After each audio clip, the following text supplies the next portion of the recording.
જેમ સન્મુખ રહેલા પ્રભુ કેવલ ફલ છે,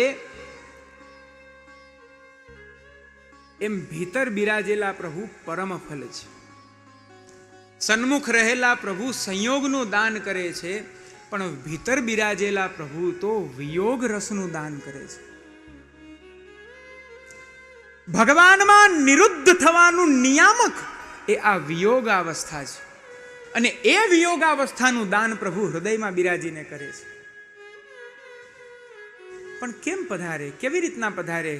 જ્યારે હૃદય જ અશુદ્ધ છે, હૃદયમાં જ અનેક વિધ આસક્તિઓ ભરેલી છે.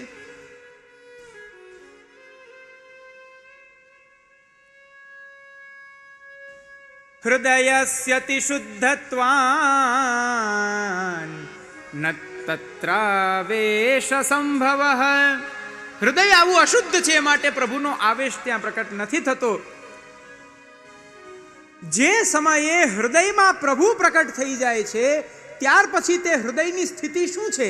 તો શ્રીમદ ભાગવતના પ્રથમ સ્કંદની અંદર પણ આ જ વાત કરી, શ્રીમદ ભાગવતના એકાદશ સ્કંદની અંદર પણ આ જ વાત કરી, અને ઉપનિષદની અંદર પણ આ જ વાત આવે છે. એક સરખા શબ્દો, એક સરખા શ્લોકો. ભિદ્યતે હૃદય ગ્રંથિ છિદ્યન્તે સર્વ સંશયા ક્ષીયન્તે ચાસ્ય કર્માણિ દૃષ્ટે એવાત્મનીશ્વરે.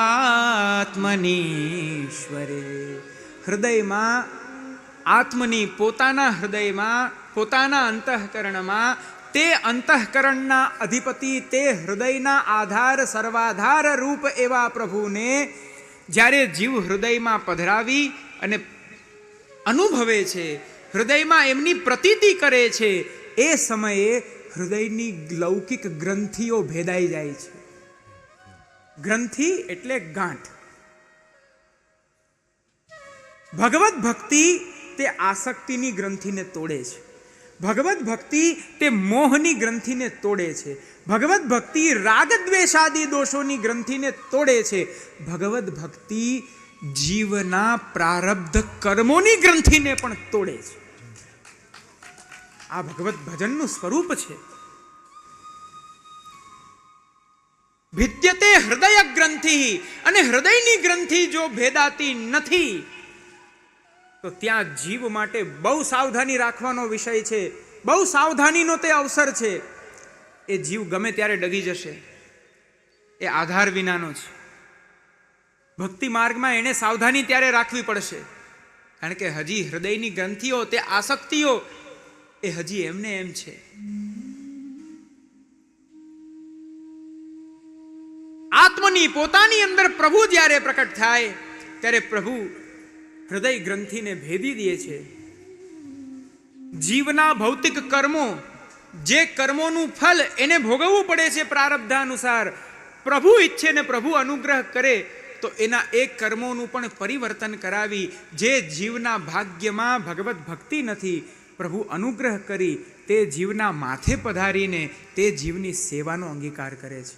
આ ભક્તિ માર્ગ છે.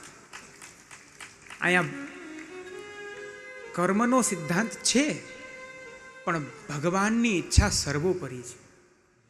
શ્રી મહાપ્રભુજી આજ્ઞા કરે છે ને, અનુગ્રહો ભક્તિ માર્ગે નિયામક ઇતિ સ્થિતિ. આ ભક્તિ માર્ગમાં કઈ નિયામક હોય તો એ પ્રભુનો અનુગ્રહ છે. આ મારો છે, હું આનો હાથ નહીં પકડું, હું આની ઉપર કૃપા નહીં વિચારું, હું આના મનોરથ પૂરા નહીં કરું તો આ જીવ જાશે તો ક્યાં જશે બિચારો? પોતાનો જાણી આ રીતના એ જીવને સ્વીયત્વનું દાન કરી અને પ્રભુ આપ અનુગ્રહ કરે છે, કૃપા કરે છે. ક્ષીયન્તે ચાસ્ય કર્માણિ.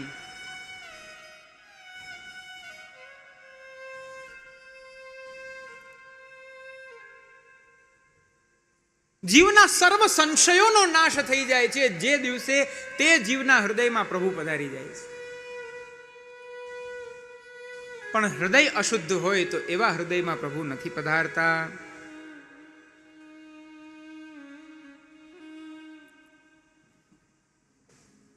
જે હૃદયમાં અનેક આસક્તિઓ ભરી, જે હૃદયમાં દોષ બુદ્ધિ ભરી, આવા હૃદયમાં પ્રભુ નથી પધારતા. જેમ 252 વૈષ્ણવની વાર્તામાં પેલા આગ્રાના સ્ત્રી પુરુષનો પ્રસંગ આવે છે કે એક ધનવાન એક શેઠ એક યાત્રાના સંઘને શ્રી ગુસાઈજીની સન્મુખ મોકલે છે અને એમાં એના ધનને જોઈને શ્રી ગુસાઈજી હાસ્ય કરે છે નાગજી ભટ્ટ અને ચાચાજીની સન્મુખ.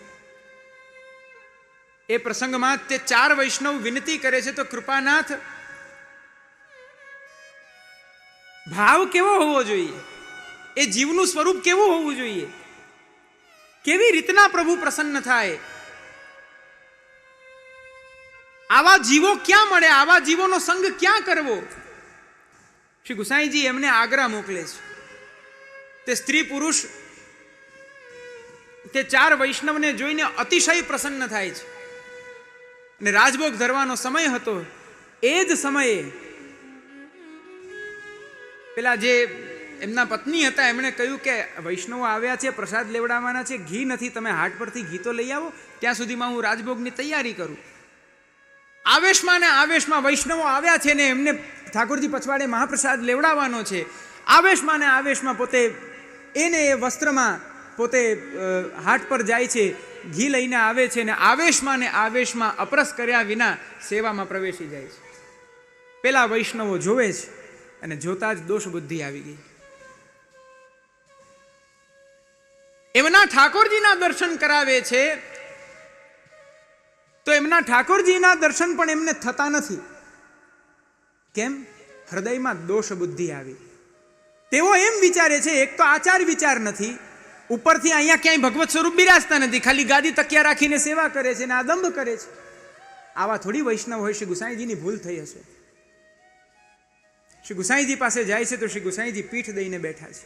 આ પીઠ દઈને બિરાજી ગયા ને આપે કહ્યું કે તમે પેલા વૈષ્ણવના હૃદયને દુખાવીને આવ્યા છો. એક વૈષ્ણવમાં તમે દોષ જોયો છે, તમે દોષ બુદ્ધિ કરી છે. એટલું જ નહીં, અત્યારે પણ તે સ્ત્રી પુરુષ બંને વૈષ્ણવો મહાપ્રસાદ લીધા વિનાના બેઠા છે, તમારી રાહ જોઈ રહ્યા છે કે અમારે ત્યાં આવેલા વૈષ્ણવો ચાલ્યા ગયા. પાછા જાય છે, તે વૈષ્ણવની ક્ષમા યાચના કરે છે તો પણ પ્રભુ દર્શન આપે છે. પણ કેવા દર્શન આપે છે ખબર છે? ક્રોધયુક્ત. હૃદયમાં દોષ લાવવો, હૃદયમાં દ્વેષ લાવવો, હૃદયમાં માત્સર્ય લાવવું, હૃદયમાં ઈર્ષા લાવવી, હૃદયમાં લૌકિક સ્નેહ લાવવો, આ બધા જ હૃદયની અશુદ્ધિના કારણો છે. આવા હૃદયમાં આપણા નંદનંદન પધારતા નથી.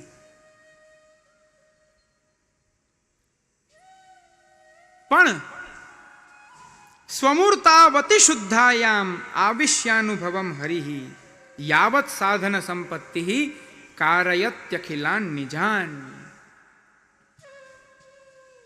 જીવની જે સાધન સંપત્તિ ઉત્પન્ન થાય છે ત્યારે પ્રભુ સ્વયં તે જીવના સર્વ પુરુષાર્થ સિદ્ધ કરાવી આપ કૃપા વિચારી અને ત્યાર પછી એ જીવને અનુભવ હૃદયમાં જતાવે છે.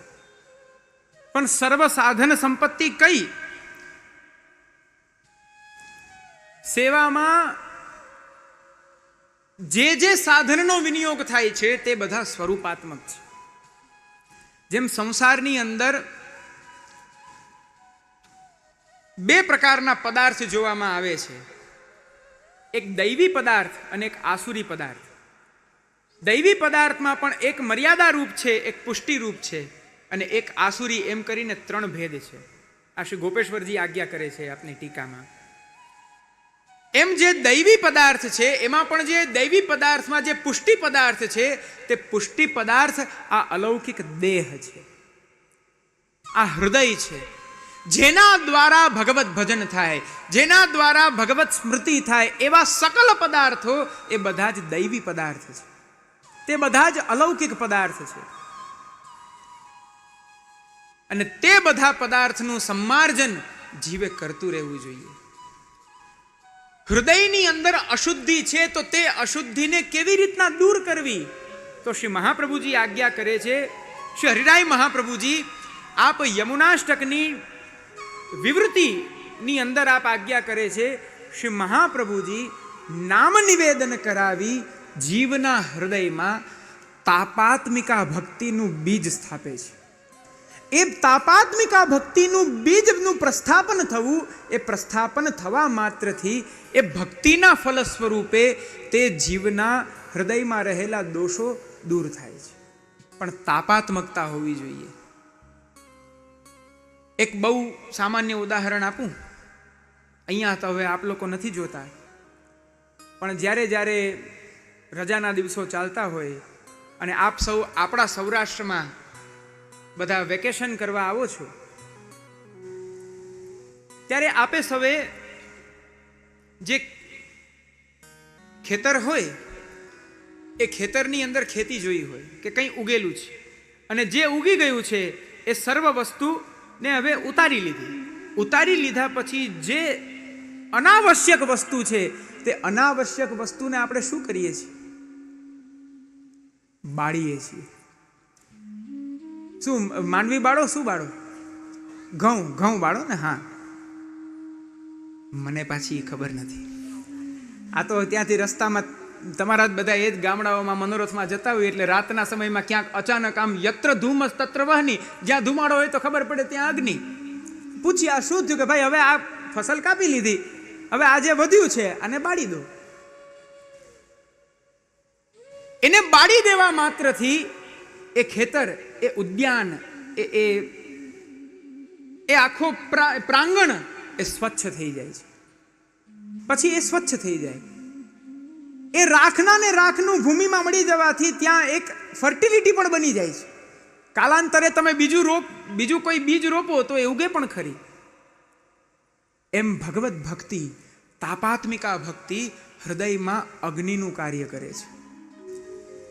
જે રીતના એ નકામાં જે ઉગેલી ફસલ હતી અનાવશ્યક, એને જેમ અગ્નિ બાળીને એ આખા પ્રાંગણને સ્વચ્છ કરી દે છે, એમ તાપાત્મિકા ભક્તિ હૃદયમાં અનાવશ્યક સંસારની આસક્તિ, રાગ દ્વેષાદીને બાળીને ભસ્મ કરે છે. માટે તાપાત્મક ભક્તિ જોઈએ. શ્રીમદાચાર્ય ચરણા બ્રહ્મ સંબંધ કારણાત તાપક્લેશ પ્રદાનેન નિજાનામ ભાવવર્ધકા. શ્રીમદ આચાર્ય ચરણ બ્રહ્મ સંબંધનું દાન દઈ જીવના હૃદયમાં તાપક્લેશને પ્રકટ કરાવી તે જીવના હૃદયને શુદ્ધ કરી અને તેમને વિશુદ્ધ ભાવનું દાન કરે છે. આ આપણા માર્ગની પરંપરા છે.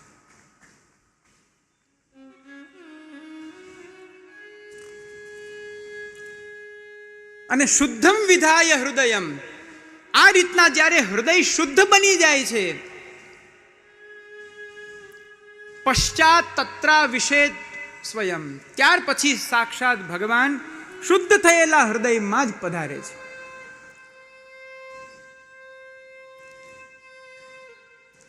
અથ વૈષ્ણવ ચિત્તેષુ દૃષ્ટ્વા ભક્તિમ અલૌકિકીમ નિજલોકમ પરિત્યજ્ય ભગવાન ભક્તવત્સલ. એ ભગવત ભક્તોમાં વિશુદ્ધ ભક્તિ જ્યારે પ્રભુએ જોઈ, આહા,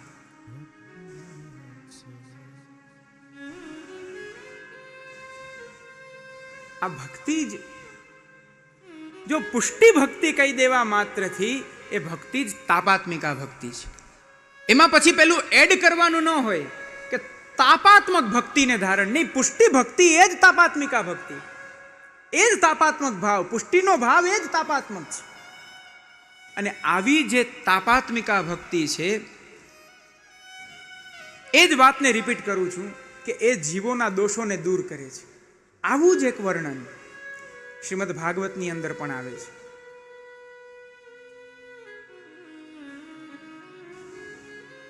પોણા 12 થયા, ઉતાવળ નથી ને? આ પત્રમાં 24 શ્લોક છે. કેટલા? અને આપણે કેટલામાં પહોંચ્યા?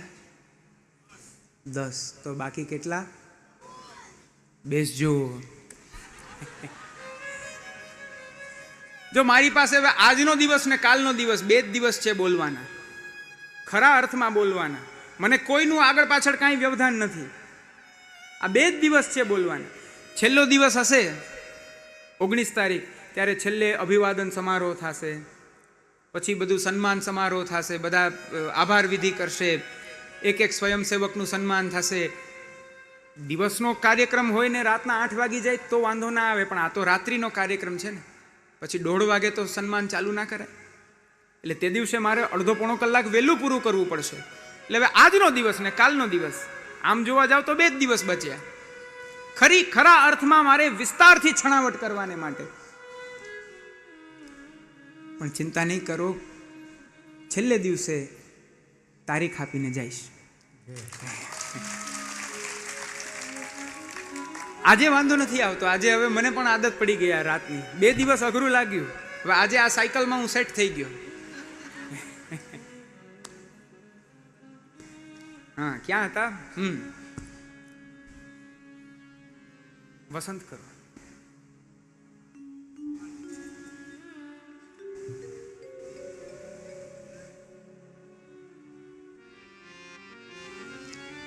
केचित् केवलया भक्त्या वासुदेव परायणा अघं धुन्वन्ति कार्त्स्न्येन निहारमिव भास्करः. केचित् केवलया भक्त्या वासुदेव परायणा अघं धुन्वन्ति कार्त्स्न्येन निजानां निहारमिव भास्कर. अघं धुन्वन्ति कार्त्स्न्येन निहारमिव भास्कर.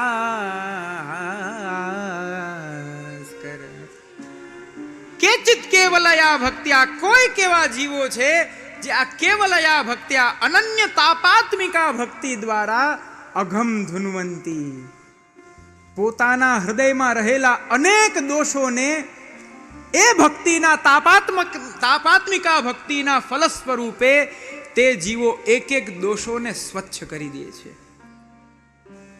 તેમની ભક્તિ જ તેમના સર્વ દોષોને સ્વચ્છ કરી દે છે. કેમ? નિહારમિવ ભાસ્કર. રાત્રિના સમયે ઝાકળ પડી ગઈ હોય અને આગળનું દૃશ્ય દેખાતું નથી, અને જેવો સૂર્યોદય થાય અને સૂર્યનો ઉદય થતા સૂર્યનો પ્રકાશ પડવા માત્રથી જેમ ઝાકળ દૂર થઈ જાય, એમ આ તાપાત્મિકા ભક્તિનો ઉદય થવા માત્રથી જીવના હૃદયના સર્વ દોષોનો પરિહાર થઈ જાય છે.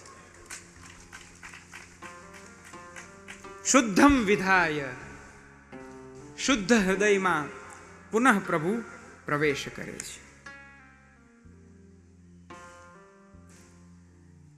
આ રીતના 10મો શ્લોક પૂરો કરી 11મા શ્લોકમાં પ્રવેશ કરીએ. દત્વા દૈન્યેન સંતુષ્ટો, દત્વા દૈન્યેન સંતુષ્ટો નિત્યં દેહમલૌકિકં, નિત્યં દેહમલૌકિકં સ્વયં પ્રવિશ્ય ભાવાત્મા, સ્વયં પ્રવિશ્ય ભાવાત્મા અનુભવં કારયત સ્વકં. અનુભવં કારયે. થોડુંક અઘરું પડશે, આપ સૌ ગાઈ નથી શકતા. ચાલો અનુષ્ટુપ જ કરો. આમ નામ મને આનંદ ના આવે. આપે હું પાઠ કરું તો આપે પાઠ કરવાનો, કે હું એકલો કે દિવાલ સામે થોડી બોલું છું. તમે બધા બેઠા છો. દત્વા દૈન્યેન સંતુષ્ટો. અબ ગાઈએ જો. સંતુષ્ટો નિત્યમ દેહમલૌકિકં, નિત્યં દેહ સ્વયં પ્રવિશ્ય ભાવાત્મા स्वयं प्रविश्य भावात्मा અનુભવં કારયત સ્વકમ अनुभवं कारयत् અનુભવં કારયત સ્વકમ स्वकम् अनुभवं कारयत् स्वकम् અનુભવં કારયત સ્વકમ अनुभवं कारयत् स्वकम्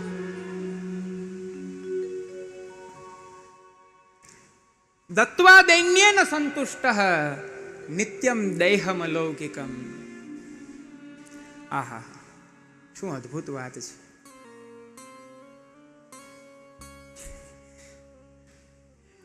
દત્વા દૈન્યેન સંતુષ્ટો નિત્યમ દૈહમલૌકિકમ. અર્થાત પ્રભુ દૈન્ય દ્વારા, બહુ સમજવા જેવો આ શ્લોક છે. બહુ નાનો અર્થ છે પણ બહુ ગૂઢ છે. દૈન્ય દ્વારા પ્રભુ પ્રસન્ન થાય છે. પહેલી વાત, દૈન્યેન સંતુષ્ટ. પ્રભુ જ્યારે દૈન્યથી સંતુષ્ટ થાય છે ત્યારે નિત્યમ અલૌકિકમ દેહમ દત્વા, જીવને નિત્ય અલૌકિક સેવોપયોગી લીલોપયોગી દેહનું દાન કરીને સ્વયં પ્રવિશ્ય, એવા અલૌકિક જીવના દેહની અંદર સ્વયં પ્રભુ ભાવાત્મા પોતે પ્રવેશ કરી કારયત સ્વકમ અનુભવમ, પ્રવેશ કરીને પ્રભુ સ્વયં પોતાના સર્વ અલૌકિક લીલાની અનુભૂતિ તે જીવને કરાવે છે. 4 વિષય થયા, 4 પોઈન્ટ થયા, અને એ 4 પોઈન્ટમાં સર્વનું કઈ મૂળ કારણભૂત હોય તો અહીંયા તૃતીયા વિભક્તિ જેને આપી છે એ છે દૈન્યેન, એટલે દૈન્ય દ્વારા જ, દીનતા દ્વારા જ પ્રભુ અલૌકિક દેહનું દાન કરે છે. દીનતા દ્વારા જ પ્રભુ સંતુષ્ટ થાય છે. દીનતા દ્વારા જ પ્રભુ જીવને અલૌકિક દેહનું સંપાદન કરીને સ્વયં પ્રવેશે છે. દીનતા દ્વારા જ પ્રભુ સંતુષ્ટ થઈ અલૌકિક દેહનું દાન કરી સ્વયં પ્રવેશીને અનુભવ કરાવે છે. આનું મૂળ એકમાત્ર છે દૈન્ય, દૈન્ય અને દૈન્ય, દીનતા.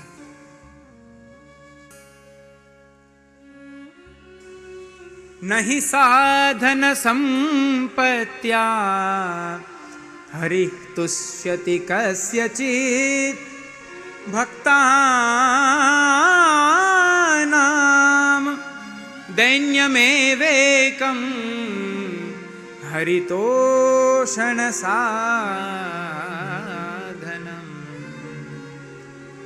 નહીં સાધન સંપત્યા, શ્રી મહાપ્રભુજીની આ કારિકા છે રાસ પંચાધ્યાયમાં. પ્રભુ અનેક પ્રકારની સાધન સામગ્રીથી, સાધન સંપત્તિથી, જીવના અનેક કૌશલોથી, જીવની અનેક ચાતુરીથી પ્રભુ પ્રસન્ન નથી થતા. કસ્યચિત, ક્યારે પણ પ્રભુ પ્રસન્ન નથી થતા. અરે આ બધી વસ્તુ તો જીવને પ્રસન્ન કરવા માટે છે. જે સ્વયં સર્વના નિયંતા છે, જે સ્વયં પ્રત્યેક જીવોમાં અંદર અંતર્યામી રૂપે બિરાજીને જીવોને નચાવી અને જે સ્વયં પોતે ક્રીડા કરી રહ્યા છે, એમને આવી સામાન્ય ક્ષુલ્લક એવા પદાર્થો દ્વારા તમે એમને પ્રસન્ન કરવાનો વિચાર કરો છો. સાધન દ્વારા, સંપત્તિ દ્વારા, પોતાના ઐશ્વર્ય દ્વારા. અરે એ પ્રસન્ન ના થાય. તો પ્રભુને પ્રસન્ન કરવાનું સાધન કયું? તો શ્રીમદ આચાર્ય ચરણ આપ આજ્ઞા કરે છે, ભક્તાનામ દૈન્યમેવેકમ. જીવનું દૈન્ય, જીવની દીનતા જ એકમાત્ર એવી છે જેના દ્વારા પ્રભુ પ્રસન્ન થાય છે. તે દૈન્ય પણ આપણે ન કરી શકીએ. કૃપા હોય તો દૈન્યનું દાન થાય. જો ભગવત કૃપાનું દાન પ્રભુ કરે, અથવા તો ભગવત કૃપાનું દાન મહાપ્રભુ કરે, અથવા તો પ્રભુ ચરણ કરે, અથવા તો શરીરાય મહાપ્રભુ આદિ આચાર્ય ચરણો કરે, આ ભગવત કૃપાનું દાન કરે. પણ દીનતાનું દાન કોણ કરે? ભગવદીઓ કરે. ભગવદીઓ દીનતાનું દાન કરે છે. ભગવદીઓના સંગ દ્વારા દૈન્ય પ્રકટ થાય છે. ભગવદીઓને જોઈને, ભગવદીઓની ચેષ્ટાઓને જોઈને, ભગવદીઓના ભાવને જોઈને પોતાની અંદર પણ દૈન્ય આવે છે. જો ભગવત ભક્તોનો સંગ થાય, જો ભગવદીઓનો સંગ કરો, તો જઈને હૃદયમાં દૈન્ય પ્રકટ થાય. અને જો દૈન્ય પ્રકટ થાય તો પ્રભુ સંતુષ્ટ થાય. પ્રભુ સંતુષ્ટ થાય તો અલૌકિક દેહનું દાન કરે. અલૌકિક દેહનું દાન કરી સ્વયં પ્રવેશે, સ્વયં પ્રવેશીને પોતાના સ્વરૂપાનંદનું દાન કરે. કેવી સુંદર આખી એક સાયકલ આખી સેટ થઈ ગઈ, આખી એક રિધમ સેટ થઈ ગઈ. આ પ્રક્રિયા છે આપણા માર્ગની, આ પ્રણાલી છે આપણા માર્ગની. શ્રી ગુસાઈજી તુલસાને ત્યાં પધારે છે. 2 વાક્યનો પ્રસંગ છે, પણ 2 દિવસ ચાલે એવો પ્રસંગ છે.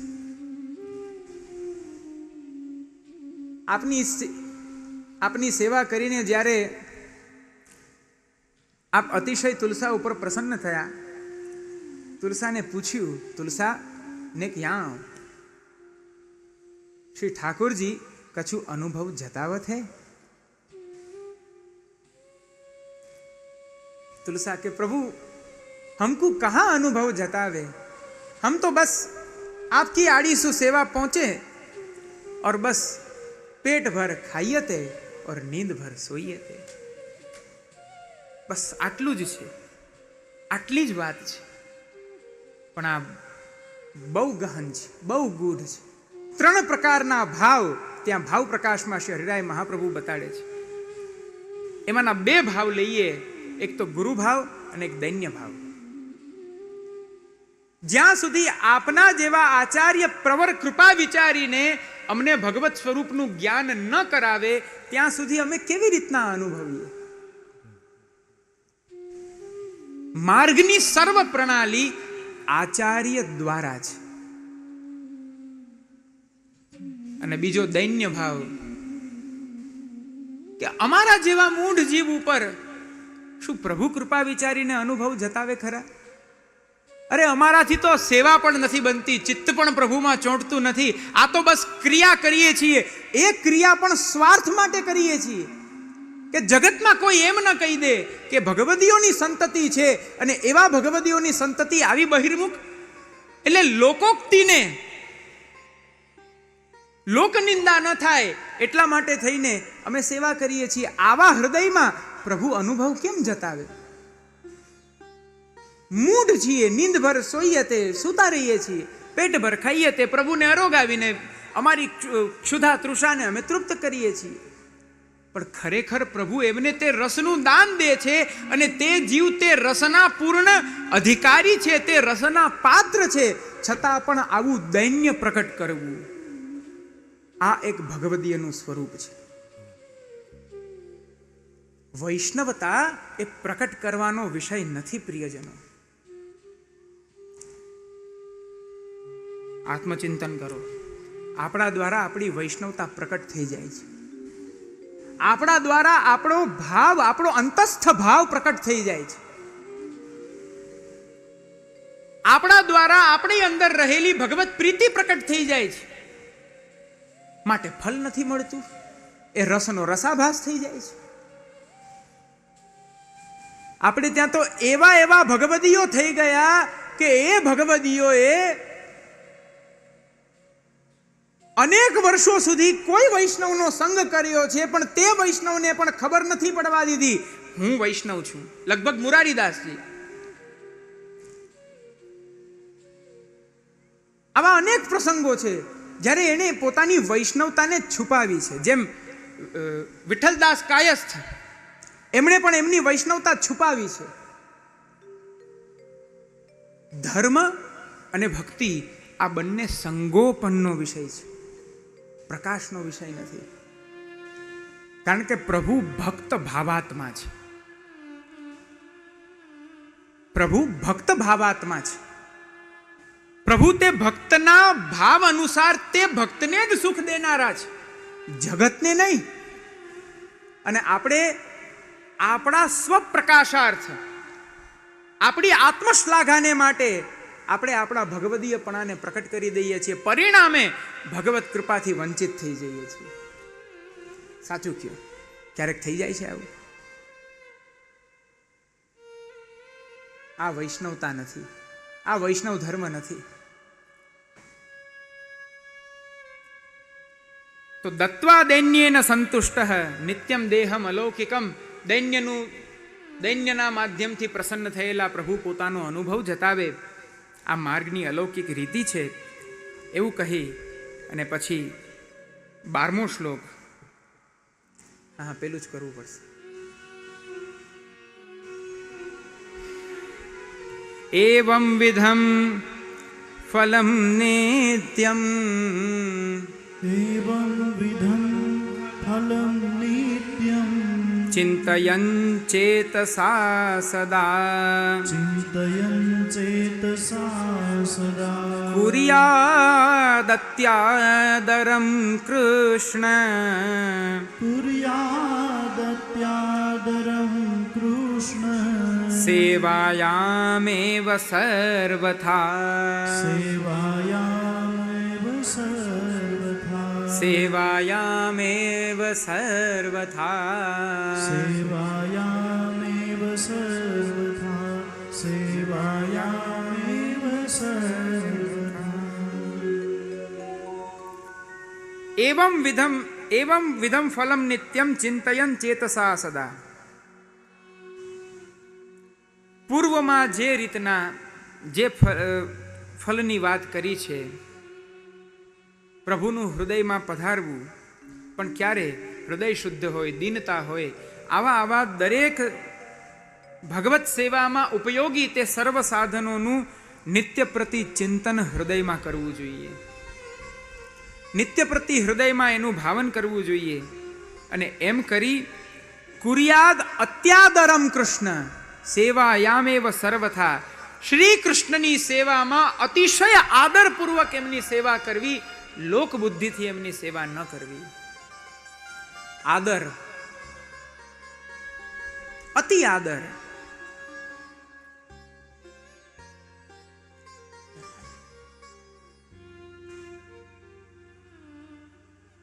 ભગવત સેવામાં અતિશય આદર છે. પ્રભુના મહાત્મ્યનું ધ્યાન લઈ, પોતાના દાસત્વનું અનુસંધાન કરી અને જીવે કૃષ્ણ સેવામાં તત્પર થઈ અને આદરપૂર્વક સેવા કરવાની છે. આદરઃ પરિચર્યાયામ સર્વાંગૈરભિવંદનમ મદ્ભક્ત પૂજાભ્યધિકા સર્વભૂતેષુ મન્મતિઃ. પ્રભુ કહે છે, હે જીવ, જો મારી સેવા કરવી છે તો આદરઃ પરિચર્યાયામ, સર્વપ્રથમ મારી સેવામાં આદરપૂર્વક સેવા કરો. હું સાક્ષાત પૂર્ણ પુરુષોત્તમ છું, મારા મહાત્મ્યને જાણીને મારી સેવા કરો. અને સર્વાંગૈર અભિવંદનમ, સેવાના પ્રત્યેક અવસરમાં ક્ષણે ક્ષણે અવસર પ્રાપ્ત થતા દરેક અંગોથી, સાષ્ટાંગથી નિત્ય પ્રતિ પ્રણતિ કરતા કરતા, દંડવત કરતા કરતા, તમારા દાસત્વને બતાડતા બતાડતા મારી સેવા કરો. સર્વાંગૈર અભિવંદનમ. એટલા માટે આપણે ત્યાં રીત છે, પ્રભુના ચરણ સ્પર્શ કરીએ તો આજ્ઞા માંગીએ, દંડવત કરી આજ્ઞા માંગીએ. પ્રભુના વેણુજી વડા કરીએ, દંડવત કરી આજ્ઞા માંગીએ. પ્રભુના માલાજી વડા કરીએ, દંડવત કરી આજ્ઞા માંગીએ. આદરઃ પરિચર્યાયામ. પ્રભુને પધરાવીને આપણે નિજ મંદિરમાંથી ભોગ મંદિરમાં પધરાવી લઈ જઈએ